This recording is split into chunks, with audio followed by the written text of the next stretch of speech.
guys, I'm Amanda. And I'm Ella. Today we're going to show you how to make the double swirl from your technique cards. Feel free to follow along. So the first step of the double swirl is to make 2 swirls. I'm going to be making the double swirl plus, and Ella is making The double swirl double plus. all right, so the beginning is the same on both. You're gonna double swirl. And then for the double swirl plus, you only need 2 rubber bands. So we're gonna put 1 up and down and 1 side to side.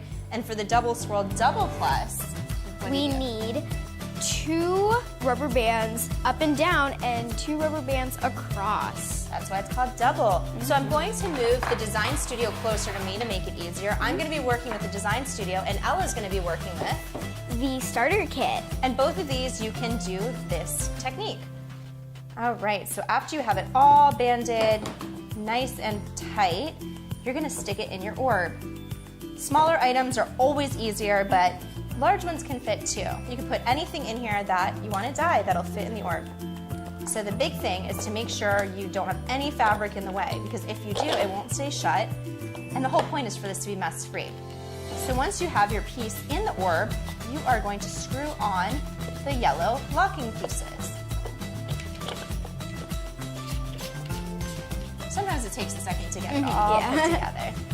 So for the design studio, you're gonna stick it in here with the yellow locking pieces, and you're going to then screw on the end piece. This is very important because this is what keeps it all intact. And then for the starter kit, you just have to screw on those pieces.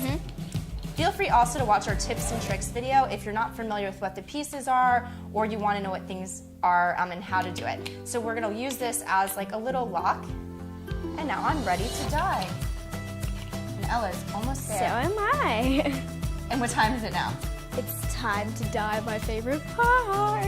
Okay, so one thing to remember is you want to use the lighter color first. For mine, I'm going to use red and blue, so I'm going to start with red. How about you, Ella? I'm going to be using blue and yellow. So which color are you going to start with? Yellow, it's the lightest All right. color. So now we're going to put the dye into the orb. Isn't that pretty? It's so much fun, right, Ella? And for the design studio, you can use the handle to twist it, or you can do it by hand. And for the starter kit, you can shake, shake, shake. Both ways are a lot of fun. So you turn the handle, and you want to get it all over the piece. Remember, the more dye you use, the more color you'll have on your piece. Yeah.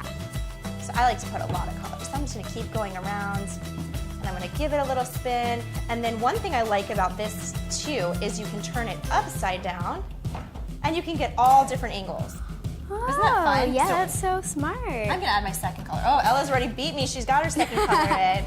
So you want to make sure you push it in really good. Add your color.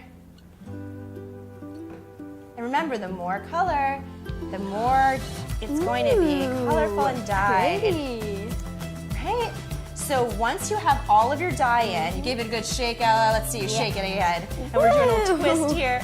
Once you have your dye in, you're gonna let it sit for 6 to 8 hours in the orb. Then you're gonna take your orb to the sink and you're gonna rinse it out. You can do it right in here. It makes it mess-free. Then after it's rinsed out, you're gonna take your piece out of the orb and you're gonna dry it, either in a dryer or on its own. And then, thanks to movie magic, our finished pieces look like this. It's so pretty. This is the double swirl plus. And this is the double swirl double plus. I'm Amanda. And I'm Ella. Thanks for watching.